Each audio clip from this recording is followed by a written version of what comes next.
We back. Welcome to Basketball Heads Live. My name is Glenn Pooh Hardy, and tonight's guest is Shawnelle Scott. That's right, the big man from St. John's and the NBA veteran. Let's get into his story. But just to let you know, tonight's program is sponsored by Styles Bonita and Unique Creations.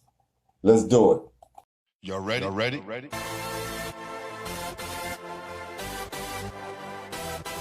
Yeah. You have just stepped into the world of chaos, where everybody goes hard. Come on. Go hard. Go hard. Go hard. Go hard. Go hard. Or go home. Never back down. You gotta hold your own. Go hard. Go hard. Go hard. East Coast. Go hard. West Coast. Go hard. Midwest. Go hard. Dirty. Hurry up, everybody. Get online, buy your tickets, cause the game about to start. He is in the building. What up, man? That's right. What's up, I do? Everything is good, man. I'm sorry about y'all. See, I'll be on that. I'll be on it like that, man. You know what I'm saying? Don't worry about it, man. Don't worry about it, man. Trust me. All good, man. Peace to the masses out there, everybody. So. That's right, man. So how you doing today? I'm doing good, man. You know, I'm just, maintaining. I'm exercising a lot, these days. You know what I'm saying? Bike riding and everything, walking. Right. Just staying right, eating right. You know what I'm saying? Just enjoying everything, man. It's a tough time through all this, man. It's a crazy tough time right now, but I'm just trying to maintain that mental health, Right. Well, you're looking good, my brother. Thank you, man. That's right, man. Listen, we got to give each other, our flowers while we're here, Can't wait till something bad happens. We lost a lot of soldiers, man. a lot of guys in the basketball world we lost. Besides family members and friends. Dave Edwards was one, man, that hurt me right away, man, because we kind of was in that same age group right there. And he was like, yo, when Dave Edwards came on the scene, people don't even understand. I know they saw him at Georgetown. I know they saw him at Texas A&M. But he was basically the same way at 12, 13 years old. He was ridiculous, man. Excellent ball player. Yeah, the one that touched me the most was Mo Kirby. Oh, him and I were real close, and we came up together, and his passing touched me daily. For sure, that's another brother, man. When I was a shorty, just you looking up to those guys because you're trying to be like those guys, and it just all those dudes just inspired me to be, try to be the best basketball player I can be. You know what I'm saying? Right. Well, I definitely want to give my man Rob Phelps, because he mentioned you interviews ago, okay? And we just been so backed up that I definitely want to get you on, because me and Rob have been talking the last few days. For sure. And, brother, tonight's your night. RP, that's my guy right there, man. That's my guy. That's right. So what I like to ask everyone is, who introduced you to the game? It was a girl, Doris, from around my way. When I was 6 years old, and I guess I was a little tall for my age. She said, "Oh, nah, you're gonna shoot a basketball." And she made me shoot the basketball, and I shot it in between my legs, and it went in, and it was over. That was it. Wow, instant success. That was it. That's all I wanted to do after that. Salute to Doris, man. Salute to Doris. So, around what age was that? That was 6 years old, man. Okay, yeah. That ball went in, and then basically, it was from that day on. It was the love for basketball has been at the highest levels, and never really stopped. Really, when I retired, but just that love for basketball, just from that day on, that was it. It was in the bloodstreams. Oh, okay. Who was your first coach? My first coach was a guy named Sam. They used to call him One-Eye Sam from Harlem. He was a really, really excellent coach back in the days. He tried to instill that toughness in me, Right. But that was my first coach, and then it was from there to the Gauchos, which really started to get real. Okay. Where you from, actually? I'm from Harlem, so I'm from okay. 18th, 119th, between 5th and 7th, so in them 2 blocks, radius right there. I'm from right in there. Okay. It's crazy that you said the Gauchos because my man Joe Almeida, he's on right now for Massachusetts. Big historian as far as Boston basketball, right? And he knows a little bit something about things all over the country, but his concentration is Boston basketball. He gave me a picture today of you in a Riverside jersey. I'll put that on my story. Obviously, I think the Riverside jersey. Oh man. Yeah, if you look at my stories after you get off this, you'll check it out. You'll see it. For sure, man. Yeah. So okay. Cool. So did you start playing in like elementary school, junior high school? Yeah. What was that process like? Just playing through, all through elementary school, playing everywhere you had to go. You had to play somebody who's getting challenged like all the time, basically. And then, you're trying to be the best in your school. And then I went to the Gauchos, and then it just, I started to just play with better players, and then everything just started to elevate. My game and just basketball success just started, at a young age. Winning championships at different little tournaments, and just, going to AAU, and it was dope. Okay. Cool. And after that, you start developing, you start seeing guys in your neighborhood who are good. Who was the nicest guy in your neighborhood coming up? Oh man, we had a lot. So yeah, there was Adrian Autry, David Kane, they was right in my immediate neighborhood. So Adrian Autry was even at 12 he was really good, but he was a McDonald's All-American. Dave Kane, that's right. City All-State. It was two. My AAU teammates, Anthony K. Anthony K. One of the best high school balls I ever seen. He was 6'11". He could handle. He could shoot. Another McDonald's All-American. So it was a lot of guys from around the way that was nice. But Dave Kane and Adrian Autry was two of the best from around the way. Okay. My boy and friend and partner in crime and basketball heads, Larry Timberlake, he said you was his big man in Boston. I played with Larry Ladd too, man. That's from That's my guy. His brother was oh man. We all know the great Carlos Green back in those days. That's right. Oh my God.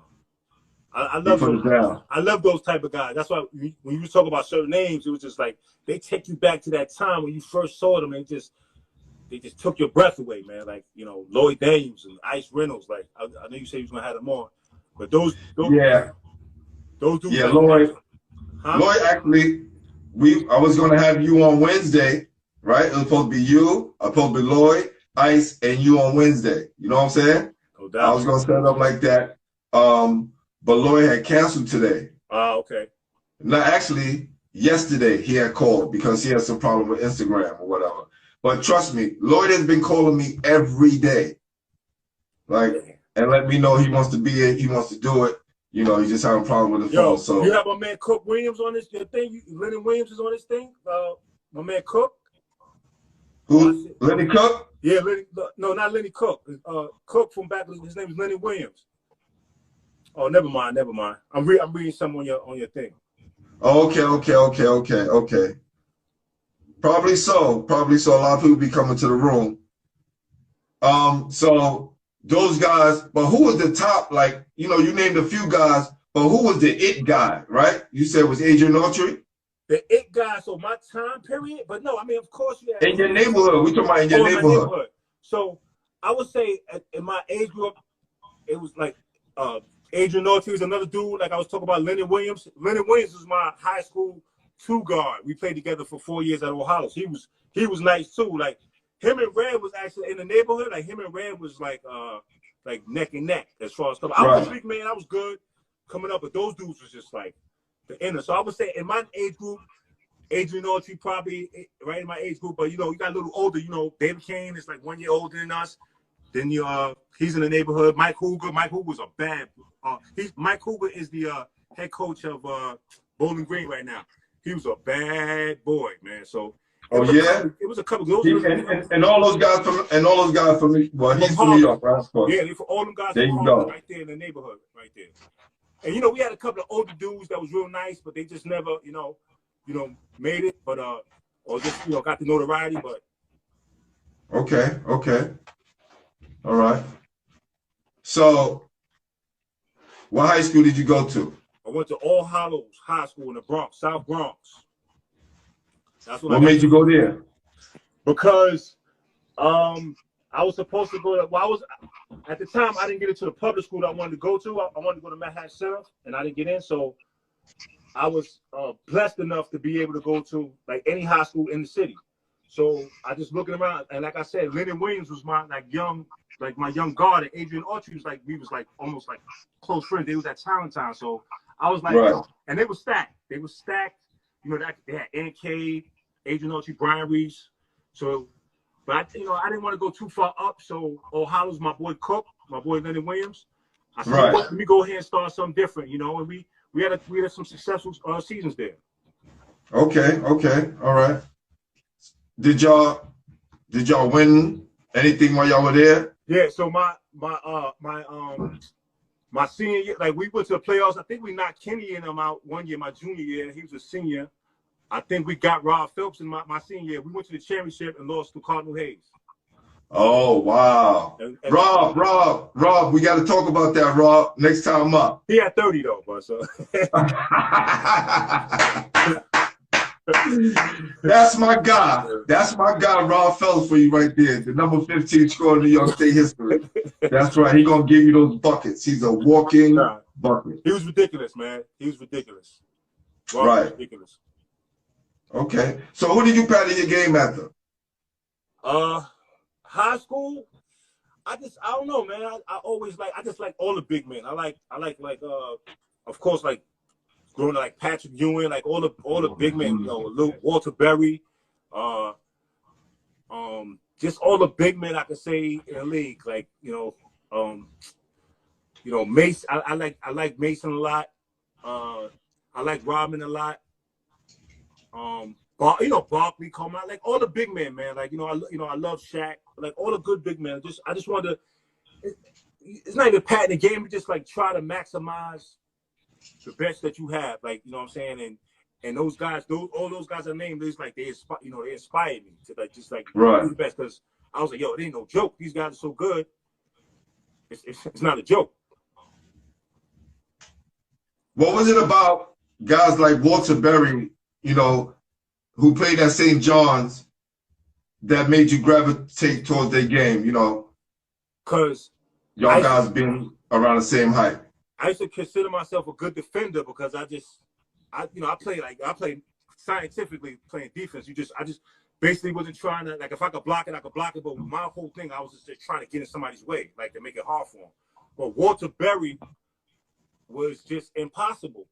So he used to come back, I think I played with him in Pro-Am, but he used to come back to St. John's where we used to all play. It was battles there, Everybody was coming back. Chris Mullin, Malik Silver, it was the whole school.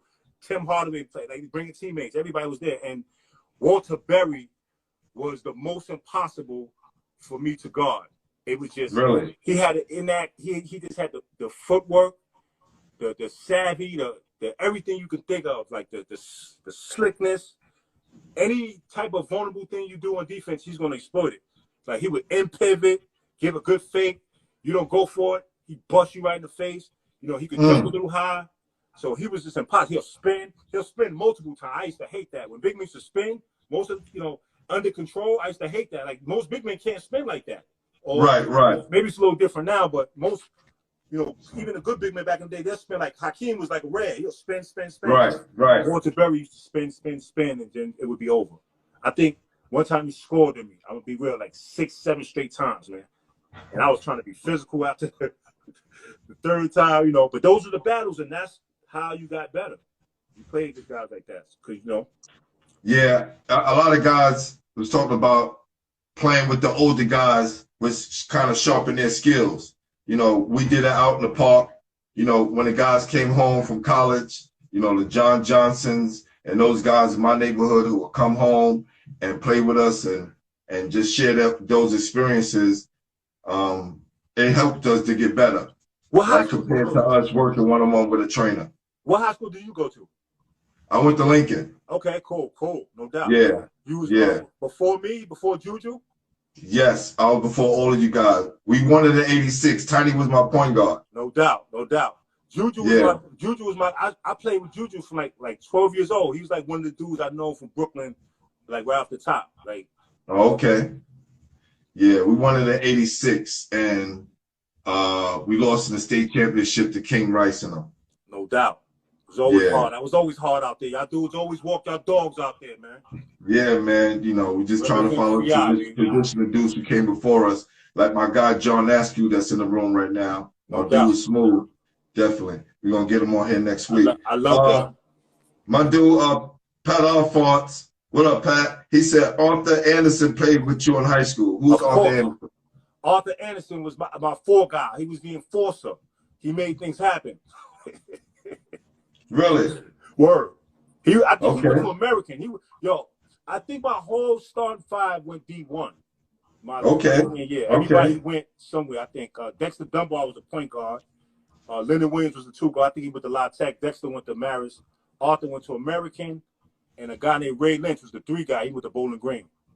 Yeah, Arthur's in the room right now. No doubt. That's my guy. He was the enforcer. Okay. All right. So you at All Hallows, you guys, had a successful run. We had a successful run, relatively, yeah, man. Right. Didn't win any chips. No chips. Right, but that doesn't mean anything because you still can have a successful high school career without winning, a championship. We received a lot of success. We got to that championship game. We did good in the playoffs. We got some national televised games. It was like a good run. I wish we could have won that last game, but MASH, too much, man, too much. Some players come along and ruin it all, right? Yeah, we need to get Mashburn up here. That's the guy who we need to get up here. Trying to focus on all our New York guys who paved that way. So, when you came up, what summer league did you get your reputation? Like people started talking about your name. I played in everything, man. I played in 55th. They used to. When I first got there, I was 16. They used to call me the baby. The baby. Yo, cause I was like 16. I was fresh. I played with my boy, my man John Strickland. God rest his soul. Yes, that's my guy. Strickland was like best friends. So he was like, yo, you got to play with me up here. I was like, man, I don't want to play. So he said, nah, man, you playing. Come on. And he dragged me up there. We play. I basically played the whole game, and I had some success against like grown-ass men. I was okay. Right. So from that on, I played high school, but I used to just love playing them. So I played in 55th. I played in the Homecoming Rucker. What else? Just I basically stayed in Manhattan. A pro-am was live. That's when I got to college, but that was really what just made me know, like, when you're playing against NBA guys, it's like, okay, you could be doing this. Okay, all right. We don't want to jump too far ahead of ourselves. Cool. Let's go back to the years in the Gauchos, right? How was those years? What was that experience like? Made me tough. Made me tougher.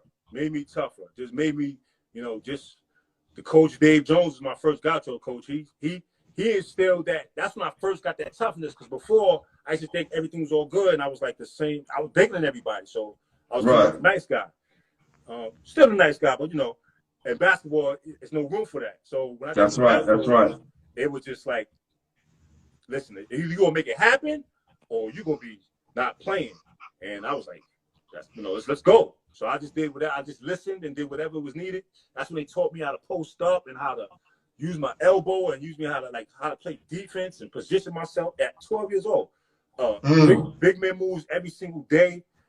Short jump shot. It was like intricate things that it would just it just got instilled in me. That's how it was. I had all these skills which some big men don't have, and it just allowed me to have an advantage. So the early Gaucho years was critical. I can't even. Who are some of the guys you played against that was across the country that wound up going like maybe to the NBA or having great college careers? Everybody. Grant Hill, Chris Webber, Penny Hardaway. A young Penny Hardaway at 15. He was ridiculous then. Almost everybody. J.R. Ryder. I remember out there playing against him at 15 years old. I'm telling you, some of the guys you knew, man. It was just a lot of guys, man. A lot of guys in the NBA I played against.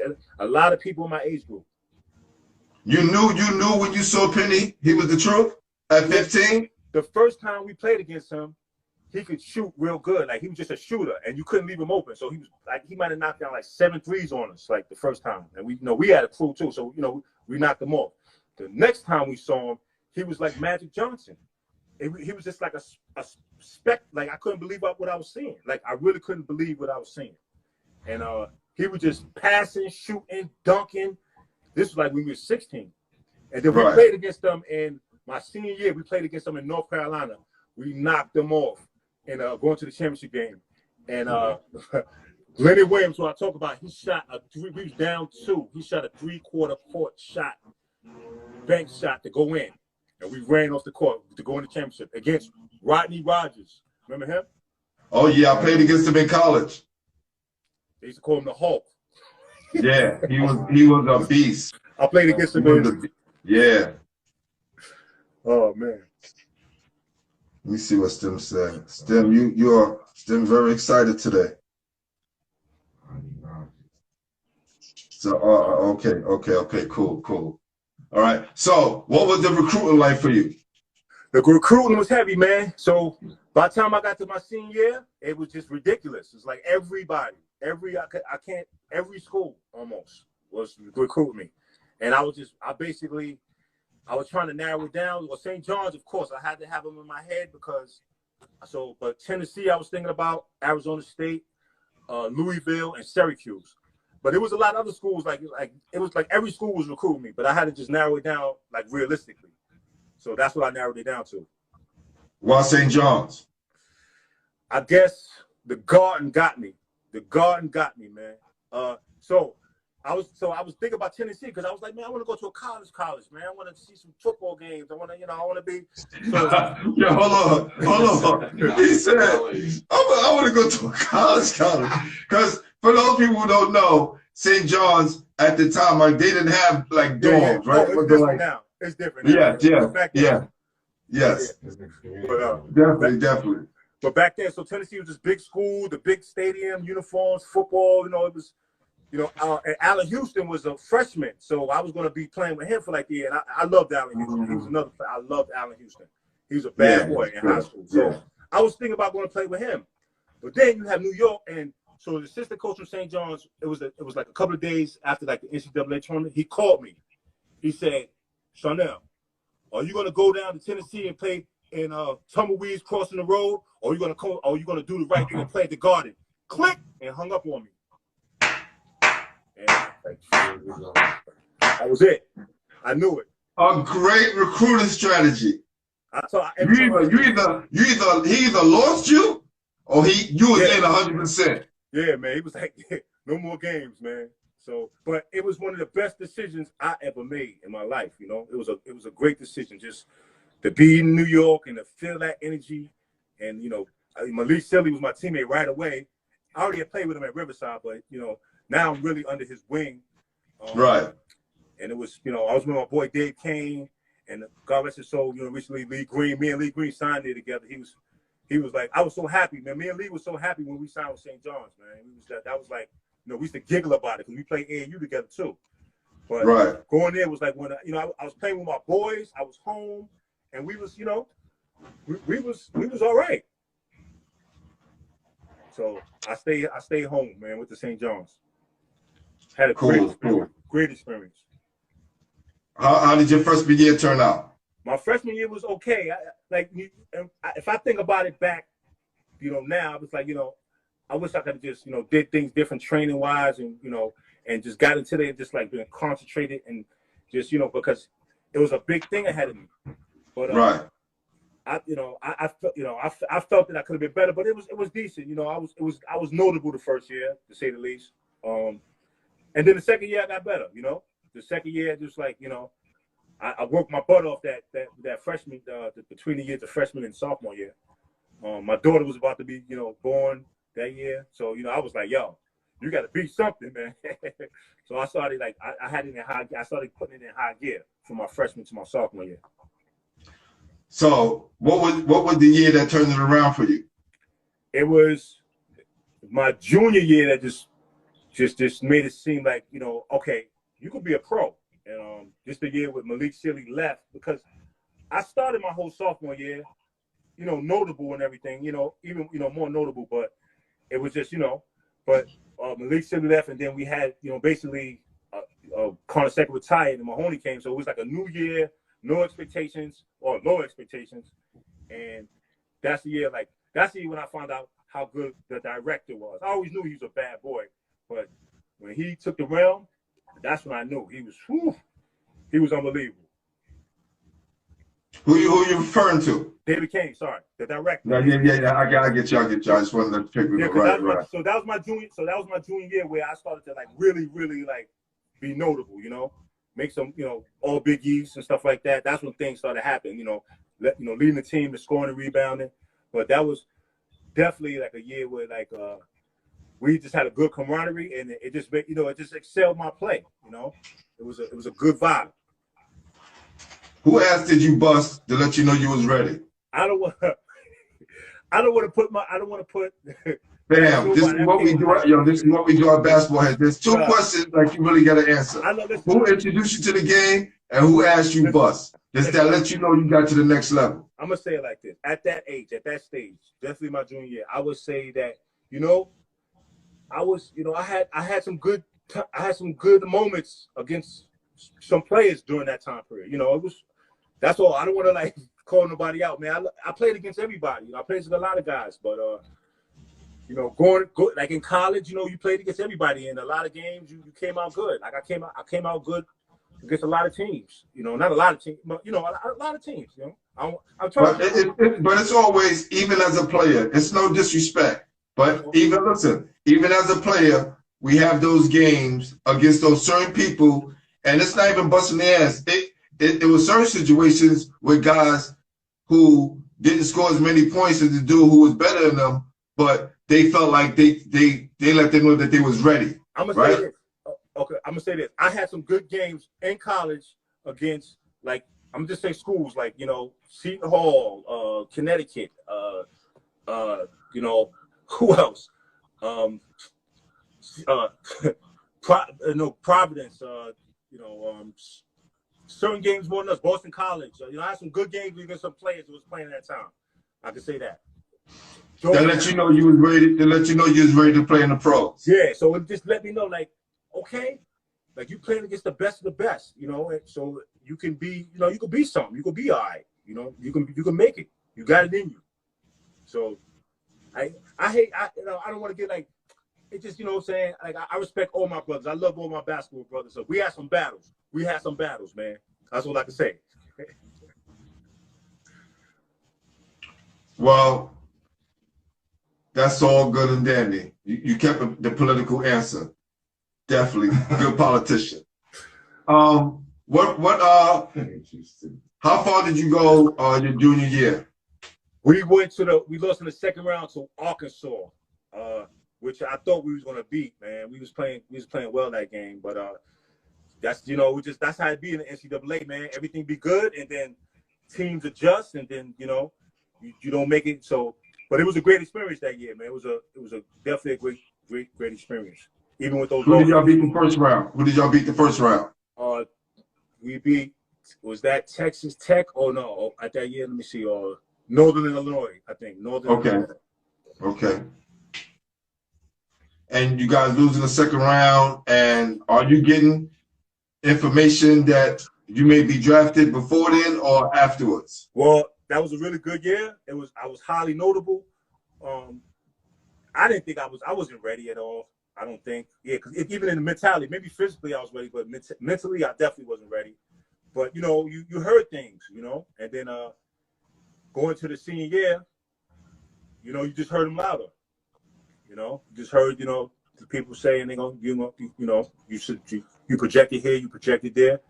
So I think they had me at one point, like in the middle of the first round, at, you know, mostly the whole my senior year, and then I got hurt. Okay. What happened? I like towards the end of the season, I tore my thumb at playing against Pittsburgh. Yep. Tore my thumb. I played the whole game with a torn ligament in my thumb, and I ended up having like a really good game. I didn't even, I played like that happened in the first half. I played the whole rest of the game, and my thumb was like swollen, but it turned out I tore my ligament, so I missed the last 5 games of the season, the Big East tournament, and the NIT. Which guy in the Big East was your biggest, your toughest competition? I would say all the teams. It was just like all the teams, because everybody, I felt that the Big East at the time, everybody was cocky. So even you go to play against me and Rob was tight, but we had to discuss for each other on the court. My boy Adrian Autry, like I said, we was best friends. He had Syracuse. I wanted to knock him, and Conrad, by the way. Conrad was my guy too. So, rest in peace, Conrad. Yeah. So we played against them a lot, and we wanted to knock them off. Because we get together in the summer, we was tight in the summertime. We always around each other, and we all would talk and pop shit, but it was mad love. But I would say every team, but those special battles were with Syracuse, Seton Hall, Georgetown, and like Providence, especially Providence because Rob was there. So that made a lot more special to see who was gonna win. How did you guys fare against Rob in school?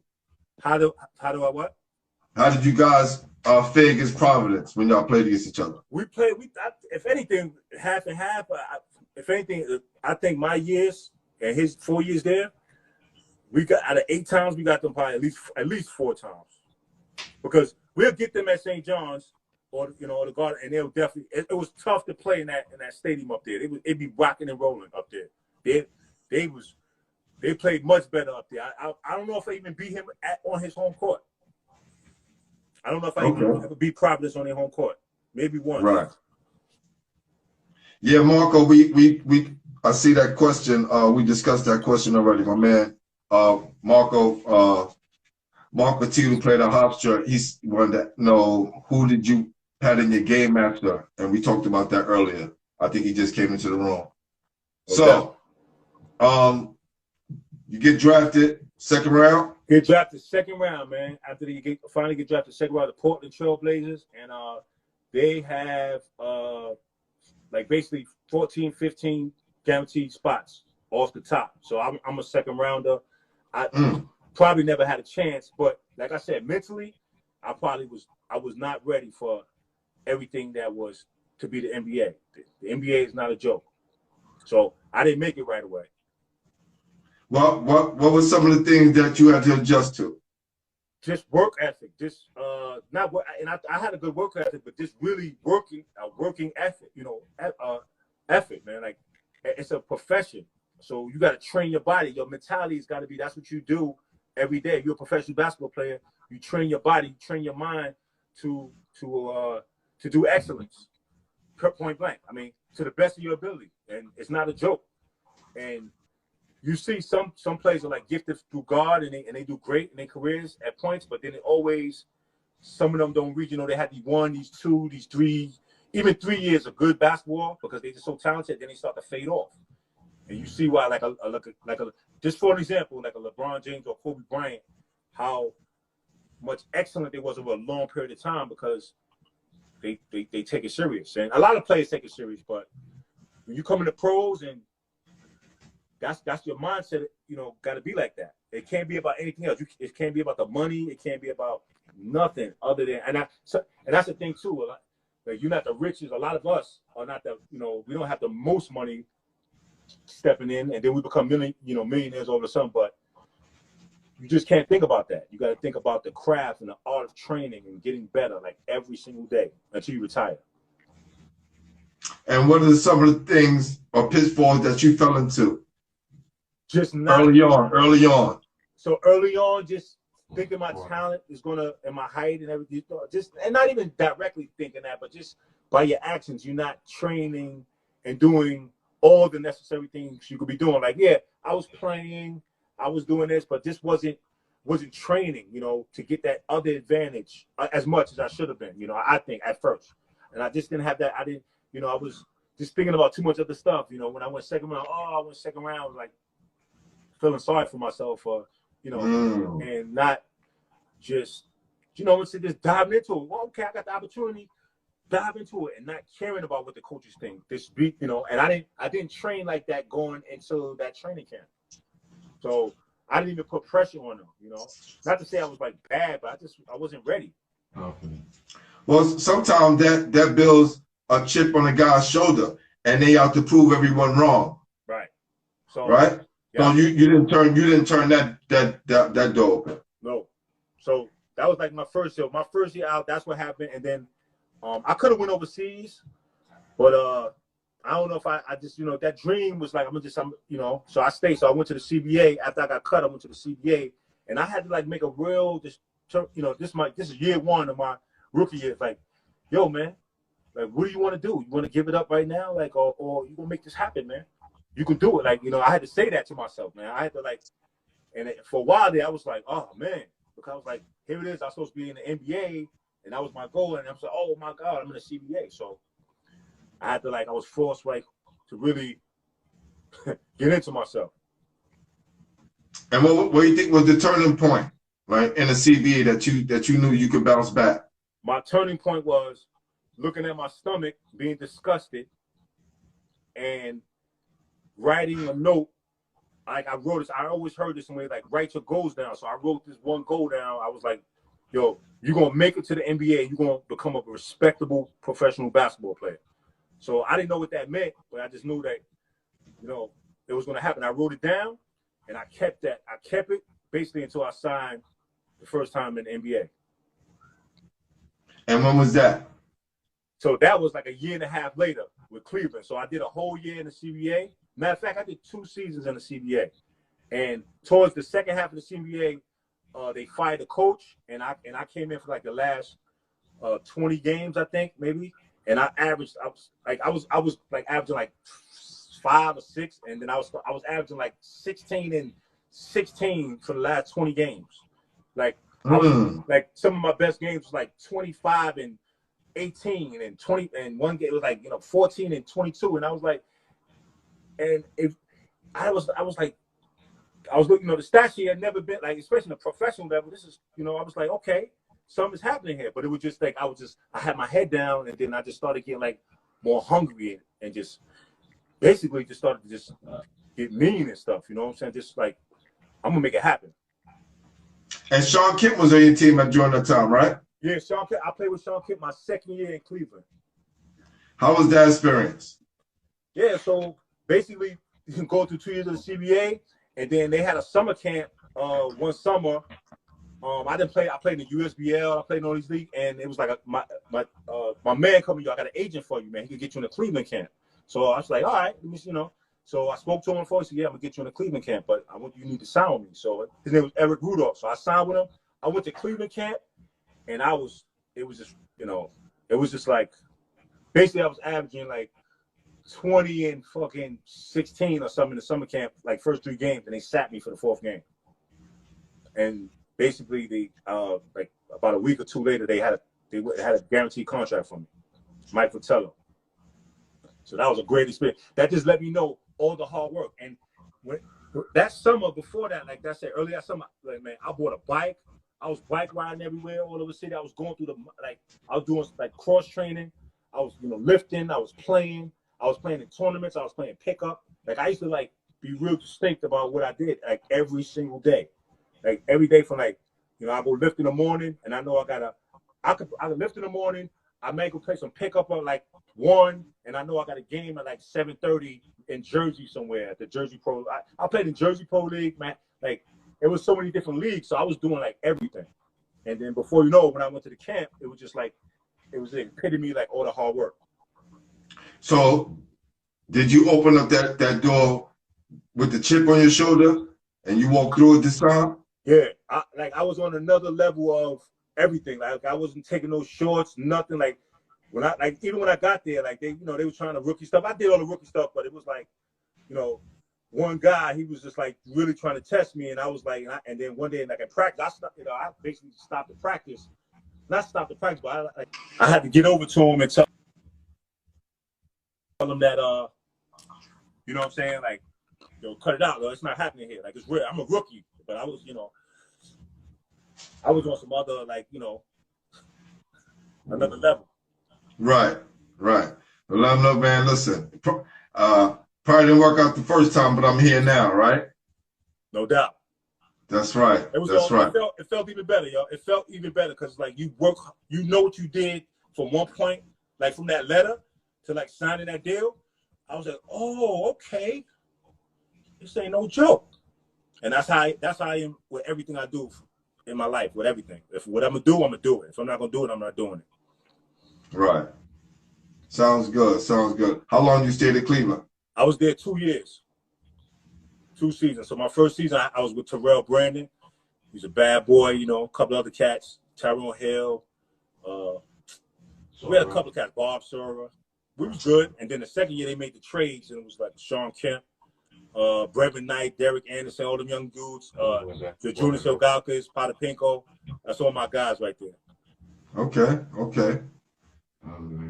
And then you got traded after that, or no? So that was the end of your deal? Yeah, end of the deal. Lockout happened, and then I got caught up in the mix again. I played like another half a year in the CBA again, I think. A half a year in the CBA, and then I got signed by San Antonio. Did you was Steph over there during that time? Who, Steph? Yeah. Not in the CBA, no, not in China. So, okay. Oh, so yeah, before the CBA was like before the G League, basically. Okay, got you. And the team didn't really have affiliation, so. Got you. And did you come back after the lockout ended? Yes. So they had the lockout. Did I play it? So I think it was just 99. They had the lockout, and then no. So that year I played in the CBA. Yeah. So I came back after that first lockout. Like it was like 99. It was a lockout. So that's when I got signed by San Antonio. Oh, you won the chip with them? So did you win a chip with them? No, I was in between the years, man. Oh. In between the years, but let me tell you, that was one of the great experiences I had in my life, man. It was just unbelievable. Was San Antonio the best pro team you played on? Yes, I would say so. Yes.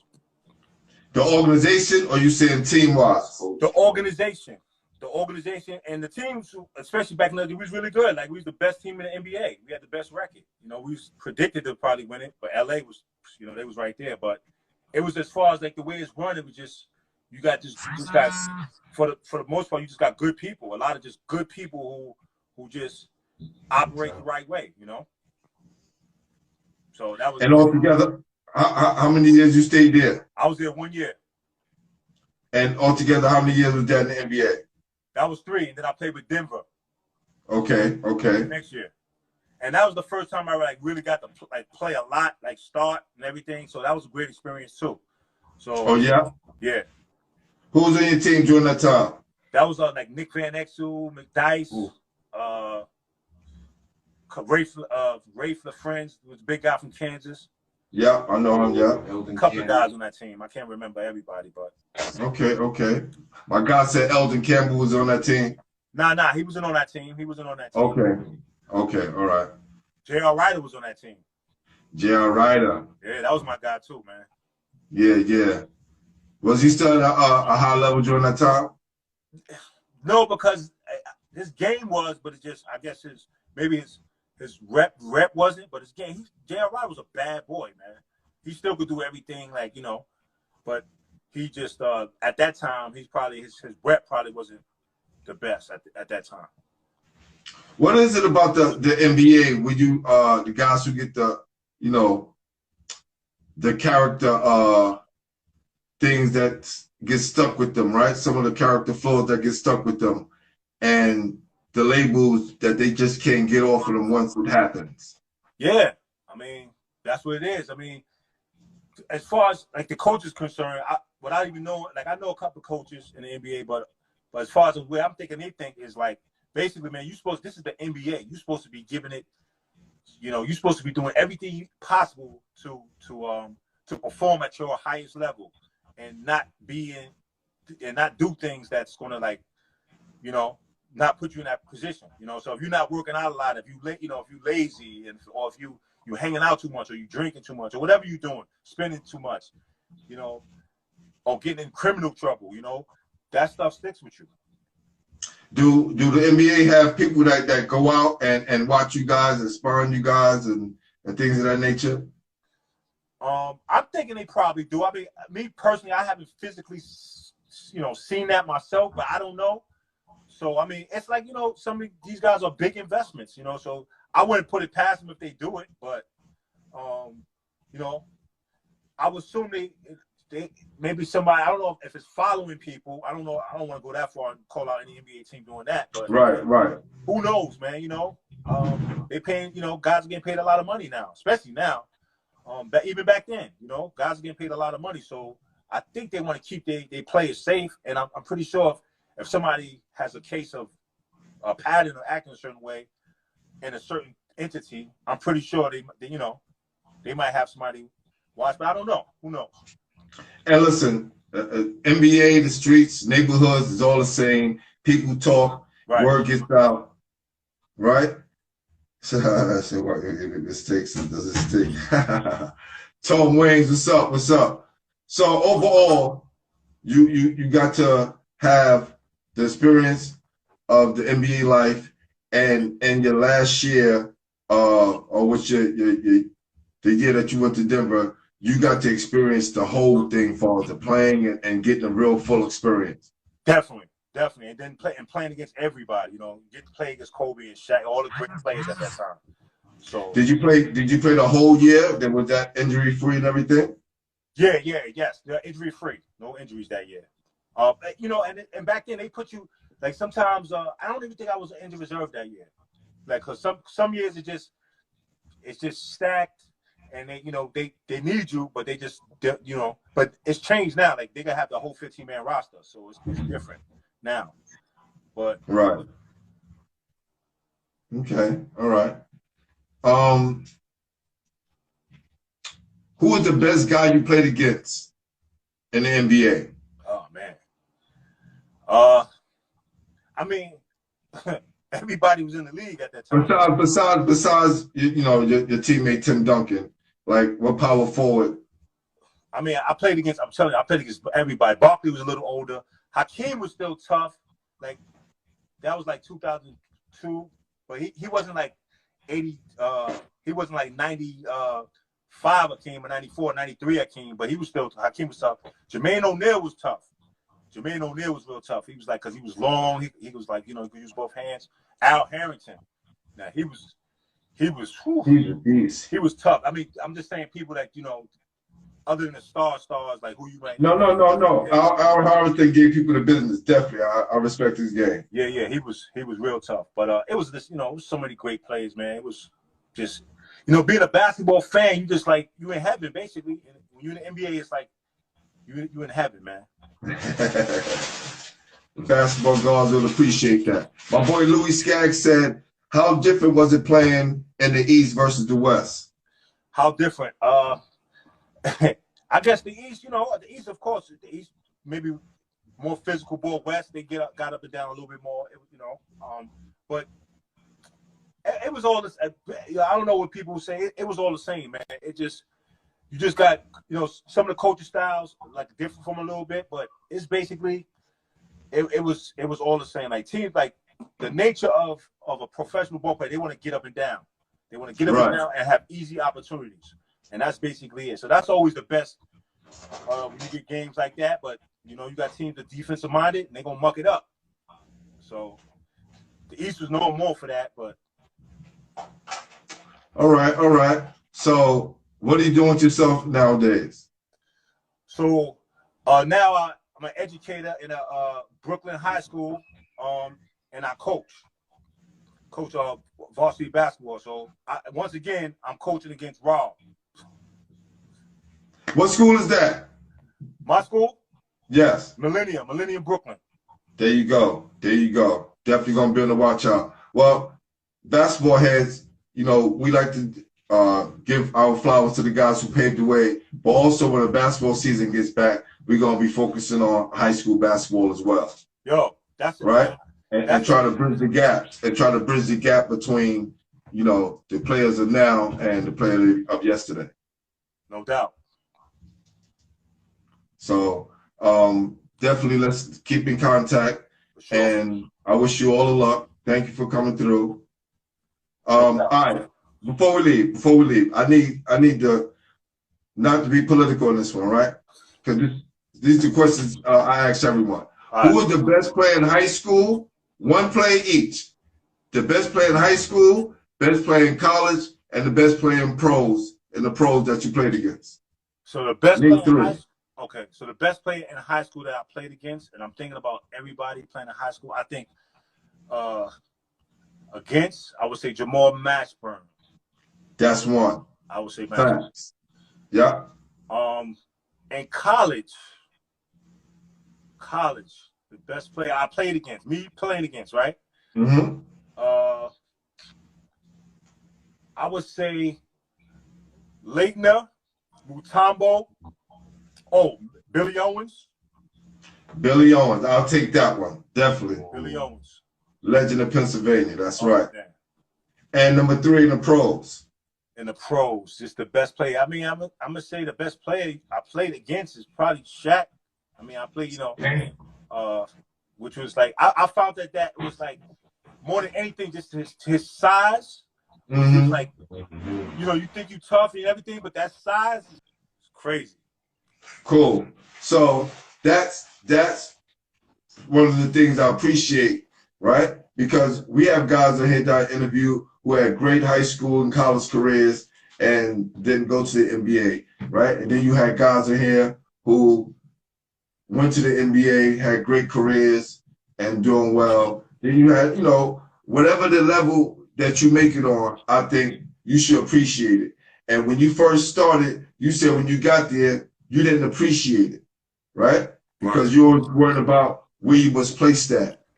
And the level you thought people thought you was on instead of going out there and taking advantage of it, your situation. Then turn around, write your goals down, start preparing, and then leading off to that journey, which got you back playing at an incredible level. And then when you start to look at some of your summer league stats, you amazed yourself. Right?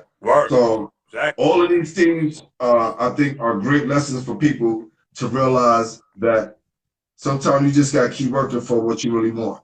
Right. And, everybody's not going to be as, talent just comes. Talent is, I think it is genetic. It's just the way to feel. Some people have the talent, they just born with it.